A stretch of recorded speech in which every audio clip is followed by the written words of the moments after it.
नमस्कार। ये आकाशवाणी शिमला है। अब आप प्रभा शर्मा से कोविड-19 पर विशेष समाचार बुलेटिन सुनिए। देश में कोविड-19 से स्वस्थ होने की दर 90.99% हो गई है। कोरोना संक्रमण से अब तक 73,15,989 लोग स्वस्थ हुए हैं।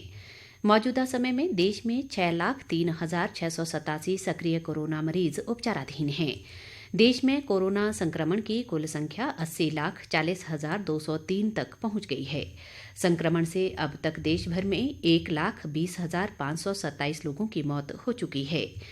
भारतीय आयुर्विज्ञान अनुसंधान संस्थान ICMR के अनुसार अब तक देश में 10,65,63,440 लोगों की कोरोना जांच की जा चुकी है और पिछले 24 घंटों के दौरान 10,75,760 कोविड नमूनों की जांच की गई।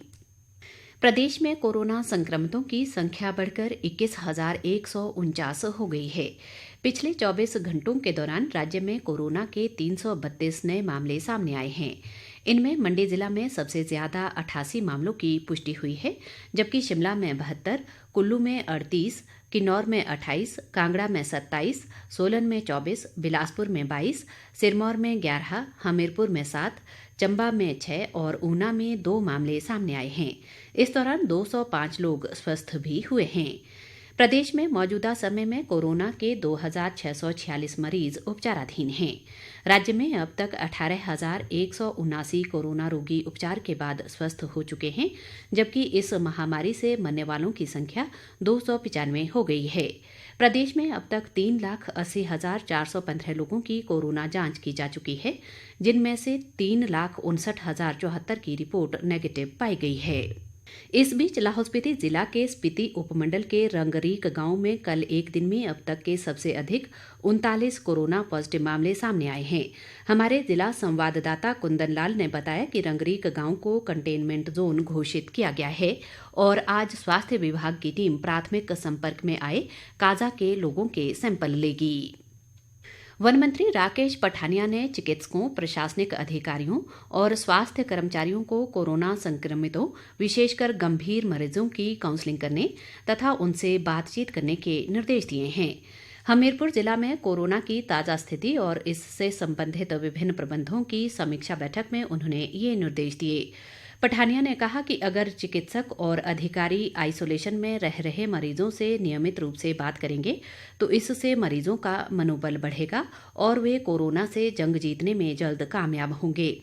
वन मंत्री ने कहा कि कोविड स्वास्थ्य केंद्रों में गंभीर मरीजों की वीडियो मॉनिटरिंग और किसी भी तरह की स्वास्थ्य संबंधी समस्या आने पर तुरंत डॉक्टर या स्वास्थ्य कर्मी को अलर्ट करने की व्यवस्था की जाएगी।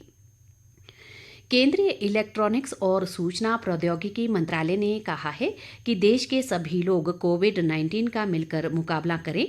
इसके लिए भारत सरकार और निजी साझेदारी से आरोग्य सेतु ऐप आरंभ किया गया था। मंत्रालय ने सूचना अधिकार कानून के अंतर्गत मांगी गई एक सूचना के संदर्भ में केंद्रीय सूचना आयोग के आदेशों पर ये स्पष्टीकरण जारी किया है।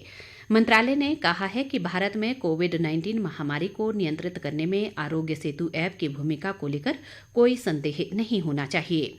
मंत्रालय ने यह भी बताया कि इस ऐप के विकास और प्रबंधन में विभिन्न चरणों में शामिल रहे लोगों के नाम सार्वजनिक सूचना के तौर पर साझा कर दिए गए थे और मीडिया ने भी इन्हें प्रकाशित किया था।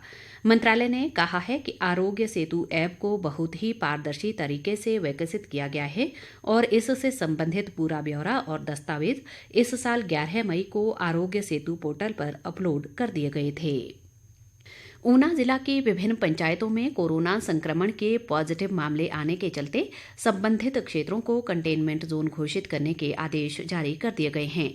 उपायुक्त राघव शर्मा ने बताया कि कोरोना संक्रमण के प्रसार को रोकने के लिए ये आदेश जारी किए गए हैं। उन्होंने बताया कि कंटेनमेंट जोन घोषित किए गए क्षेत्रों में अब तुरंत प्रभाव से आगामी आदेशों तक कर्फ्यू में ढील नहीं दी जाएगी।